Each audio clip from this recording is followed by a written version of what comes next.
Hi students, நான் உங்கள் வெற்றி டியூஷன் சென்டர்லேருந்து கல்யாணகுமார் பேசுகிறேன். இந்த வீடியோவில் நம்ம ரொம்பவே முக்கியமான ஒரு கொஸ்டின் பார்க்க போகிறோம். என்ன அப்படின்னா, Coulomb's inverse square law of magnetism. சரிங்களா? ரொம்ப ரொம்ப சிம்பிள் ஸ்டூடெண்ட்ஸ். ஏற்கனவே கூலும்ஸ்லாம் நமக்கு தெரியும், ரைட்டா? That is force is magnetic force is equal to K Q1 into Q2 divided by R². சரியா? நம்ம எலக்ட்ரிக்கலில் பார்த்துப்போம். இது என்ன கேன்றது 1/4πε0. அது அப்புறம் சொல்கிறேன். Q1 Q2ன்றது ரெண்டு சார்ஜு, அதாவது எந்த சார்ஜுக்கு நடுவில் நம்ம ஃபோர்ஸ் பார்க்குறோமோ அந்த ரெண்டு சார்ஜ். இந்த ஆறுன்றது அந்த ரெண்டு சார்ஜுக்கு நடுவில் இருக்கக்கூடிய டிஸ்டன்ஸ். சரியா?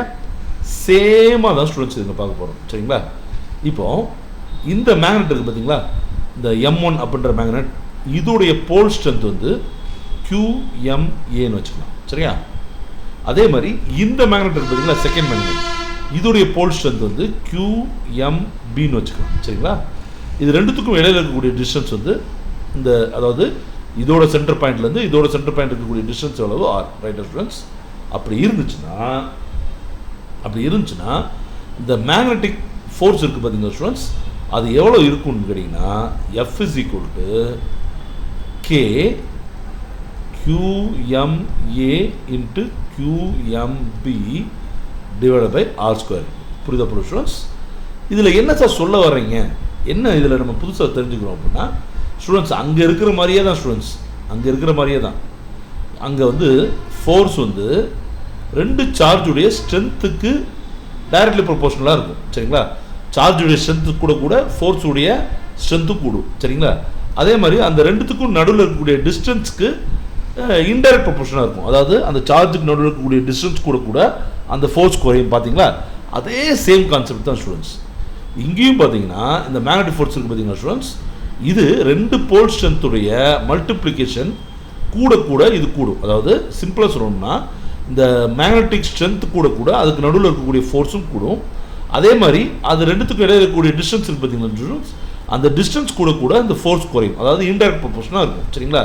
அப்போ இது ரெண்டுத்தையும் சேர்த்து எழுதும்போது F is directly proportional to QMA QMB divided by R². சரியா? அப்போ இது ப்ரொபோர்ஷனேட் ஈக்குவேஷனாக இருக்குது. என்னவா இருக்குது? ப்ரொபோர்ஷனேட் ஈக்குவேஷனாக இருக்குது. அந்த ப்ரொபோர்ஷனேட் ஈக்குவேஷனை நார்மல் ஈக்குவேஷனாக மாற்றணும்னா என்ன சேர்க்கணும்? நம்ம கான்ஸ்டன்ட் சேர்க்கணும். சரிங்களா? சரி சார், அந்த கான்ஸ்டன்ட்டோட வேல்யூ என்னன்னு கேட்டிங்கன்னா K இஸ் ஈக்குவல் டு μ0/4π அப்படின்னு பேர். μ0 அப்படின்றது என்னன்னு கேட்டிங்கன்னா பெர்மியபிலிட்டி. என்னது ஸ்டூடெண்ட்ஸ்? பெர்மியபிலிட்டி. சரியா?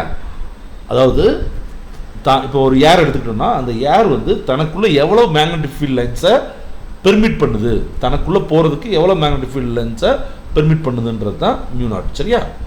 இதோட மொத்த அளவு எவ்வளோ வரும்னு கேட்டிங்கன்னா 10⁻⁻7 ஹென்ரி பெர் மீட்டர் வரும். இதெல்லாம் நம்ம அப்புறமா டீட்டெயிலாக பார்க்கலாம். சரிங்களா ஸ்டூடெண்ட்ஸ்? சரியா? அப்போ ரொம்ப சிம்பிள் ஸ்டூடெண்ட்ஸ், இந்த ஃபார்முலா மட்டும் பார்த்துக்கோங்க. தெரியுதா உங்களுக்கு? F is equal to K into QMA QMB by R². சரியா? அதுவே சப்போஸ் வெக்டாரில் எழுதணும்னா இங்கே என்ன வந்துடும்? R³ வந்துடும். அவ்வளோதான். So F vector is equal to K into QMA QMB divide by R² into R³ வந்துடும். சரிங்களா ஸ்டூடெண்ட்ஸ்? ரொம்ப ரொம்ப சிம்பிளான ஒரு ரூல். சரியா?